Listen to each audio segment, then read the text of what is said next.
Hey BSC, so we're going to talk about a topic that is one of my favorite, and it is a marketing related topic, and it's your ideal client profile.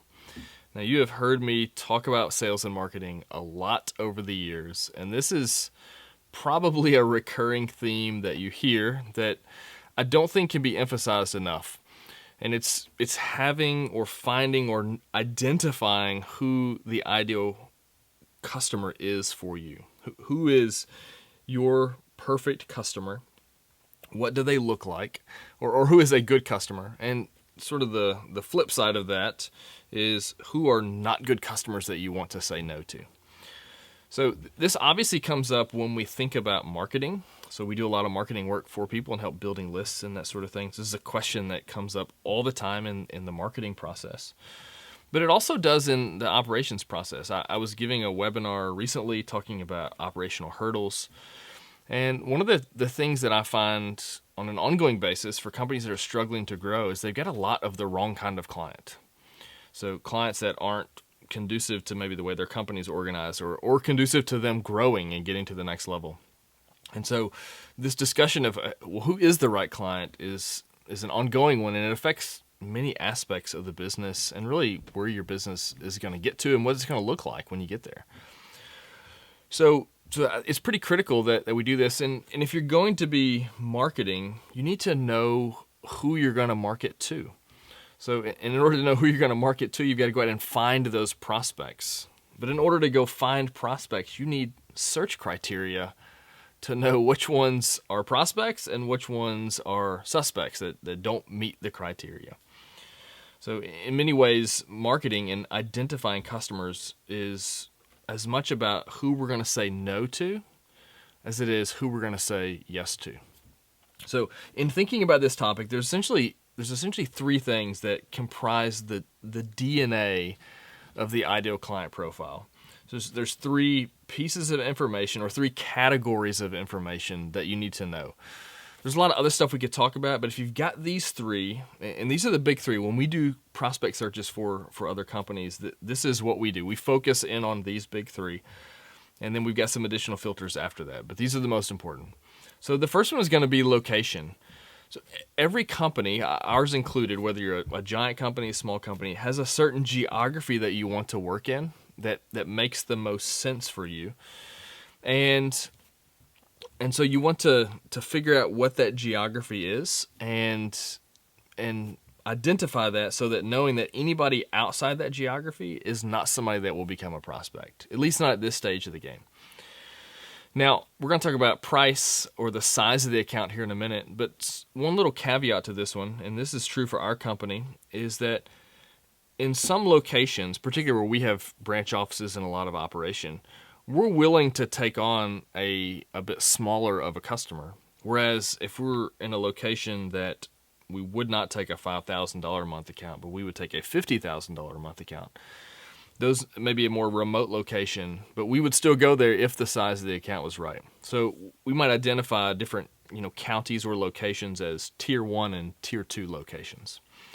So first part of the DNA is location, figuring out what that is. The second part is industry.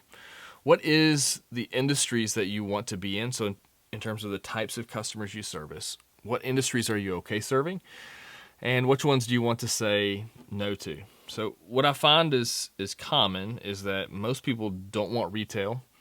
Most commercial janitorial companies, there are a handful that do that, but most don't want retail. We don't want restaurants. We don't want residential. We don't want condos. And again, that varies because I know some folks in like bigger cities or in maybe like beach areas, vacation destinations, there can be some money made in the condo work, cleaning common areas and such. But you're looking to identify what is it we want to be in and what is it we don't want to be in. So some additional categories for us is we don't want multi-tenant property managed stuff. I work with some other clients that are in bigger metro areas, and that's a bulk of their business, and it's good business for them, and that's actually what they focus in on.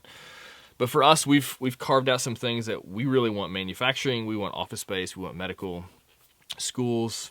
Most other stuff is sort of we may think about it, but we're not actively pursuing it. So the last one is size. So you've got a location criteria, you have industry segment criteria, and the last one is going to be the size of the account. So I think one of the best ways to think about this is how much revenue does an account need to be before you would consider it someone you would want to do business with. And again, as I said before, this could change depending on the location. Maybe some locations, you're okay with smaller accounts than others. So having a revenue number in mind, you can then translate that into either square footage or number of people in that facility. I find that the number of users in a building is probably the best indicator of how much work is going to be done.